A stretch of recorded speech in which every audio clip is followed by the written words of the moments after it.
Summit, and I'm delighted that I'm joined here on stage by some fabulous speakers to take us through the thorny issue of social media and its impact on news. Please feel free to keep eating and enjoying your breakfast, and we'll be taking some questions at the end. So, I'm Angela Mackay, and I'm the Managing Director of the Financial Times here in Asia Pacific. And this morning I'm joined on stage by Oranuk, who commonly known as Mimi, and she's the CEO and co-founder of TechSource Media here in Thailand, a platform focused on startups in this country and other parts of Southeast Asia. She has her own very, very successful tech event every year here, and her next one is in August. August, right. Please have a look at that. To the end here, I've got Francesco Regalado, who is the Bangkok correspondent for Nikkei Asia, a sister company of the Financial Times, and I'm absolutely delighted that she's joined us. She's just moved to Bangkok from Tokyo, so she'll have fresh perspectives. And always fresh ideas from Jonathan Head, who is the Southeast Asian correspondent for the BBC, the British Broadcasting Corporation. Jonathan's covered East Asia, including Southeast Asia, obviously, for more than 20 years. So I just want to interrupt your breakfast just for a second. Could you all put your hand up if you use a social media site every day? So whether that's Facebook, Twitter, TikTok, LinkedIn. Right, most of you. Okay, great. Another poll, one more quick poll. Do you use social media to read news? Do you look at social media aggregators to read news? Do you follow the links? Right, okay. We're preaching to people who know what they're talking about. So, as you've just proven, social media is the most common way these days for people to find out what affects them. Some companies like the FT still have big, fat, pink newspapers, but even the FT would be nothing if we didn't have a dynamic website and active engagement channels via social media. Earlier this year, the Reuters Institute for Journalism, which is based at Oxford University in the UK, published a report on technology trends and predictions.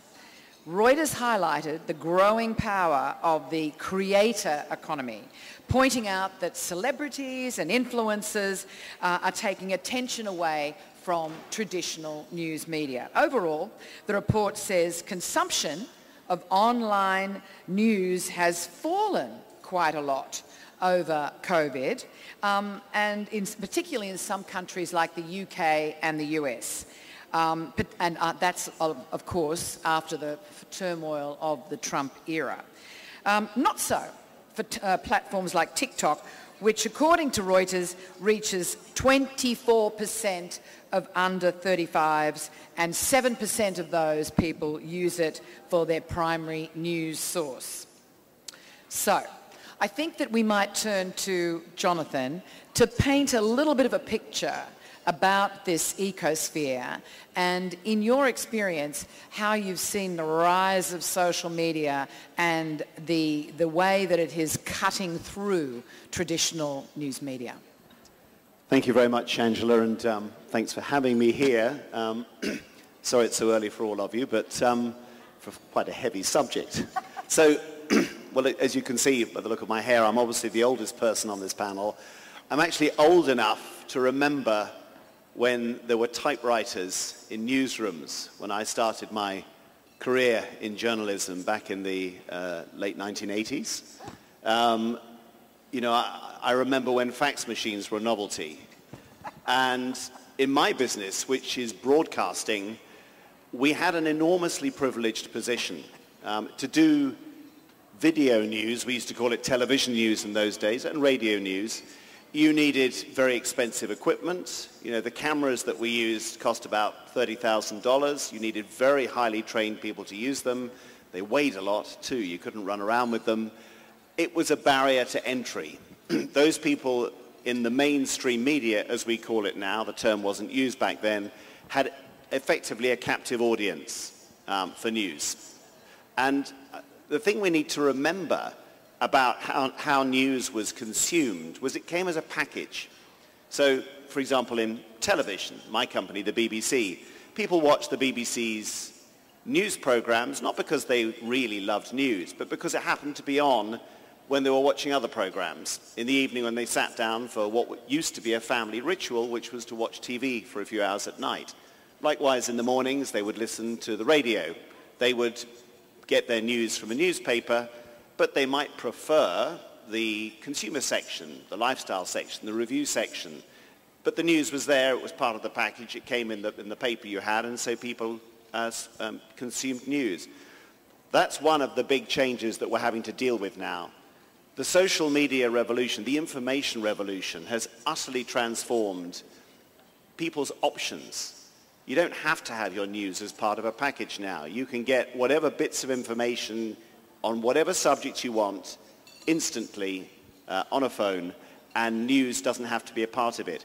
My company, the BBC, is, like most traditional media companies, spending a lot of time now worrying about how we interest our audiences, engage them more with news, with the news that we produce in this new, massively transformed environment. But what we forget is that people have never been massively interested in news. It's heavy, it's serious, sometimes it's distressing. You know, people quite like to be informed, but it's not something you necessarily go to for pleasure unless you're in the business like me and a news junkie. So we are, in a way, we're trying to win over an audience that we never automatically had. It's a new challenge. How do we make it exciting? How does the news that we produce compete with everything else that's out there on social media? The changes that have happened are, in many ways, very positive. I mean, for all that social media has put tons of traditional media companies out of business, it's made life very difficult for traditional media like me to pursue our audiences, it's collapsed business models. It's also been enormously liberating. I mean, just think about, even in the serious news business, some of the stories that we have to cover. Next door to Thailand is Myanmar. There's a catastrophic civil war going on there. It's impossible for journalists like me to travel there. Most of the things that are happening that we ought to know about are in very remote areas that in years gone by we might never have known about or not known about until years later. Not many people know this about me because it goes back a very long way, but in the 1980s I was a... And it's all about you, Jonathan. It is. A human rights activist and working on a little country called East Timor. And I can remember getting prints, photographs that took a year to get out of East Timor that we were using to kind of tell people what was going on. You know, we're getting stuff from Myanmar now, from what you might call the battlefront. You know, ordinary, very poor people in difficult conditions are able to upload pictures that we can use immediately of things that are going on. It's not just that's happening. We've also got social media, and the information revolution makes it possible for almost anybody to manage their own site. And it means you've got a fantastic proliferation of perspectives. It's no longer just the mainstream news perspective. There's any perspective you want is out there. And this is enriching. You know, it means we've got more information than you've ever had before, and you can inform yourself if you want to almost instantly, compared to times gone by where it would have been a huge effort. The downsides we're all very, very familiar with, and they are extremely challenging. There is, of course, disinformation. I personally hate the term fake news because it's being used by governments, in effect, to criminalize views they don't like. It's a dangerous term, but disinformation and misinformation are rife. But the other thing that's really happened is that because of this massive amount of information that's out there, I think people feel overloaded. You know, they know far more about what's going on in the world, and they get dozens of different perspectives on it. And that means I think it's natural for people to retreat into areas that they're comfortable, to go to the views that they have, and immediately they can find other people with similar views to validate it, and they'll find information that backs up that point of view. And so with the silos, you know, we are seeing a polarization of news. And we also know that polarization works.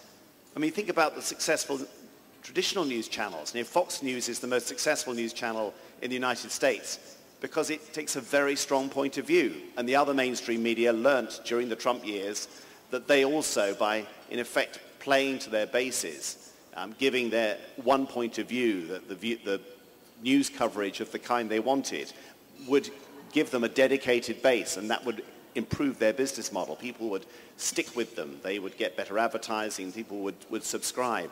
And again, that marginalizes the traditional, more balanced news agenda, which tries to give people a fair view of what's going on. These are very, very challenging environments for news. Also, how do we in the traditional news media compete with TikTok? I don't think it can be done. You know, I've gone from, as I said, typewriters to old-fashioned cameras.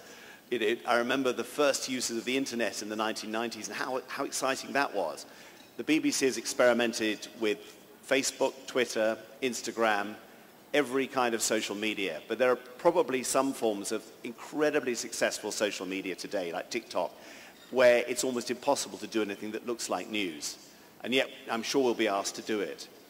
And you know, we don't know the way forward yet in traditional media. We don't know how to create a business model that works, except, you know, notably the Financial Times, I think, Nikkei, the New York Times, have understood their own target market, and they have got a market that's willing and capable of paying. Yeah. But for so many other media organizations, the business model has not been found. And let's face it, we've been living with social media now for a decade and a half. That's a long time. And we still don't have all the answers. And I think for all of us journalists, it's a very bewildering environment.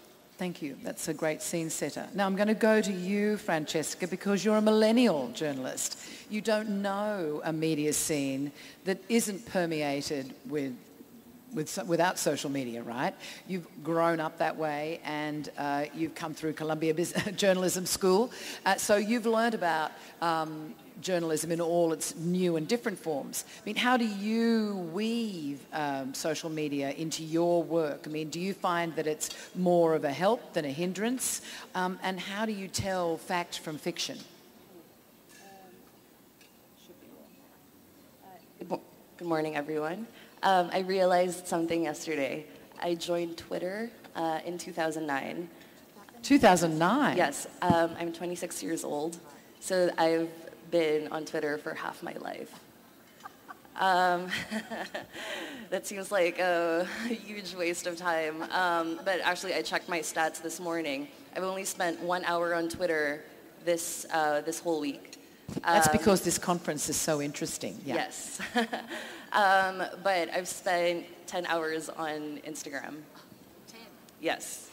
But is that for work or for fun, or both? It's for fun, but here's how I use Instagram and why I spend so much time on it. Twitter is more of my upstream media intake. I use it to connect with sources. I arrived in Bangkok a month ago. And I didn't really know anyone here. So the first thing I did on day one was tweet and say, hello, I'm here. I'm working for Nikkei. I'm the new Bangkok correspondent. Reach out to me, email me. And it's really great because people did DM me. They messaged me on Twitter.